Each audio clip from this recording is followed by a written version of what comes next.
إن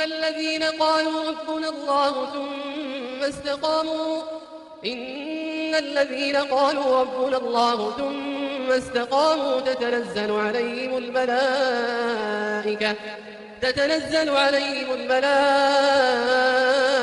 ألا تخافوا ولا تحزنوا وأبشروا بالجنة التي كنتم توعدون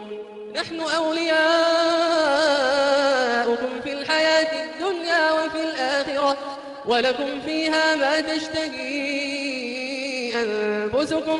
ولكم فيها ما تدعون نزلا من غفور رحيم ومن أحسن قولا ممن دعا إلى الله وعمل صالحا